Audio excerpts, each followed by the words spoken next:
This is the 66-week update. At this point, I'm just going to always be overweight.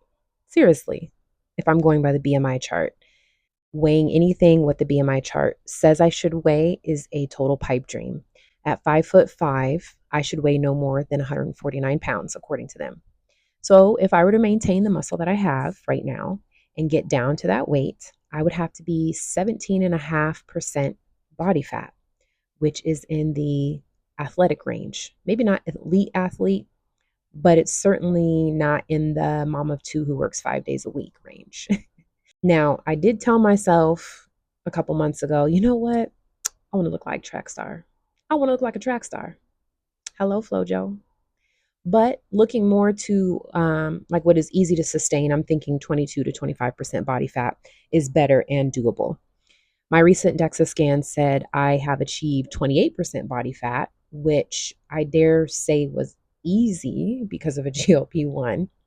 Now, if that is accurate, which we will see because I have a DEXA scan for August 27th in 5 days, we will see if that is still the case. Because I only had 3 DEXA scans from September 2024 to May 2025, only 3.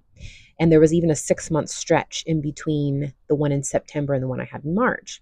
So with my new one being on August 27th, I will get a new baseline for what I'm calling phase 2 of my GLP1 journey. I'm also going to call it the home stretch. My goal is to get to 155, go ahead and get it over with. That way I'm not teetering so close to being over what I want to be or should be. And my goal, like I said, is to be 155 or 25% body fat or less, whichever comes first.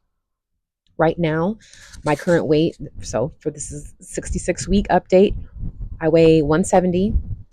My plan is to stop making excuses and go back to doing what I know is best for me, which is avoiding as much as possible wheat, dairy, and bags of candy. I want to say sugar, but I'm eating as much fruit as I want to eat, and it has been nothing but good for me. And I'm never going to give up a sweetener in my coffee. That's just the way it is. Okay. Hello, iced coffee. Exercising. I have not lifted weights I've lifted weights maybe 4 times in the past month. I have not been good about that, but that's okay. We just get back up and we keep trying and we keep going because that is how you make progress. You're not starting over, you're just picking back up where you left off, and that's okay because it's going to happen many times on this journey. Don't let your OCD override everything and erase the results because your body hasn't forgotten what you've done for it. So give yourself more credit. My goal is, I've probably talked about it too many times, is lifting 5 days a week. But if I can even lift really heavy, full body 2 to 3 times a week, I know I will have tremendous results for my body type. Movement.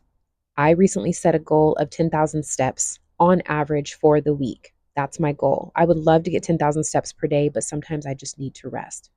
So all last week, for example, I set the goal of just getting to it in 10,000 steps.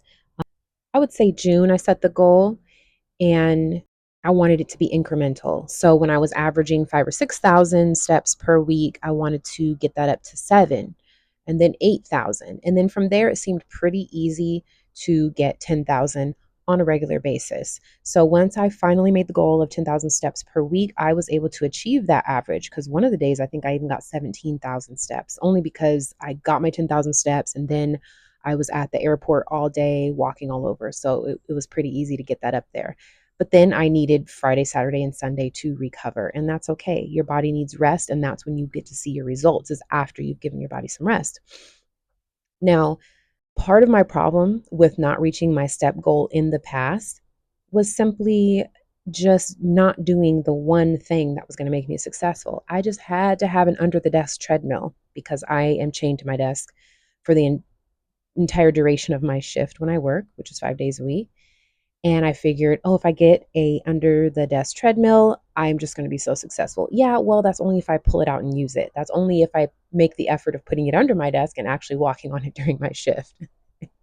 So once I decided to get out of my own way, that really helped increase my step count. And then another excuse I made for myself is that I hate walking around my neighborhood. It feels like the suburbs, but it's really out in the country. So once you leave my tiny little neighborhood, it's nothing but, 4-foot ditches on either side. And it's just not walkable because it stressed me out to walk versus actually relaxing me, which is kind of the goal of walking. But within my neighborhood, which is just one little loop, I discovered that as much as I am bored and get sick of going in a circle, that is what was holding me back from reaching my goals. My little excuse of like, well, I'm bored and I don't want to go in a circle and I'm sick of this neighborhood, blah, blah, blah, blah, blah. But do you know one loop on the outer loop of the sidewalk in my neighborhood was 1,000 to 1,200 steps?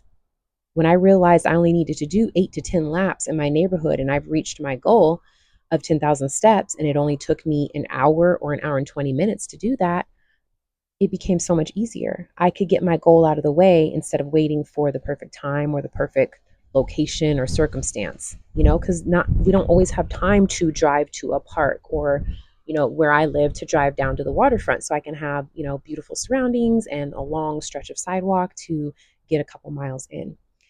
So that is something that thankfully I'm pretty proud of myself consistently for over a week now, which is good for me.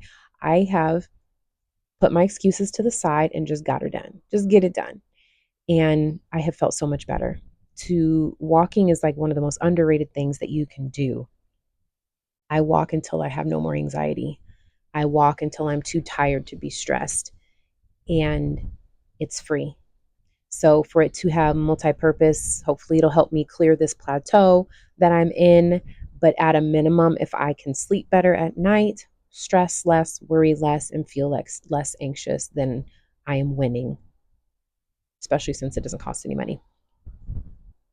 Okay, so eating. Um, it felt so good to get as low as 161 back in January of this year, and I've gone nothing but up since. And my body has kind of settled in at 170 pounds for the past 6 months or more. And while it's good, I'm happy. I would like to be just a little bit lower so that as time goes on and I get older, I have a little wiggle room in my weight or in my size for whatever may come up, whether it's hormonal issues or an injury or just anything that can possibly happen. It would be nice to be in the habit of keeping myself a little bit on the lower end. So again, I've had to get out of my own way in order to make steps towards my next phase, which is going back into weight loss phase. Just here in the past couple weeks, the month of August. That includes cutting myself off cold turkey, no bags of candy, no alcohol, no store-bought wheat products or treats. Homemade treats I'm allowing myself. Maybe I'll get to the point where I cut that out completely too, but there's levels to it. There's phases and there's levels to restriction. And what kind of brought this on, it was a light bulb moment for me. I was watching this newer account, someone who's actually been on a GLP-1 a very long time, but they are, sharing their story now, is Simple Things Daily. She inspired me. She looks phenomenal. And something that really irritated me was someone in her comments saying, yeah, well, your results are unusual. And I fired back, well, her commitments are unusual. Therefore, she's had unusual results. And let's replace unusual with phenomenal results because she has made phenomenal commitments. She cut herself off cold turkey from alcohol. And I figure if she can do that, I'm doing it too because it's not worth it. It's not worth it waking up swollen. It's not worth it feeling bloated. Even if the scale doesn't go up, you just feel kind of icky. And you know what?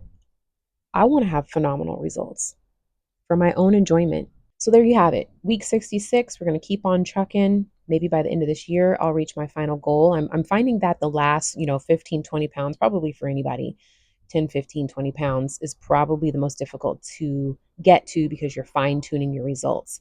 And your body can also be having a recomposition where you're losing fat but putting on muscle. So maybe the scale is not moving at all, but you are looking differently.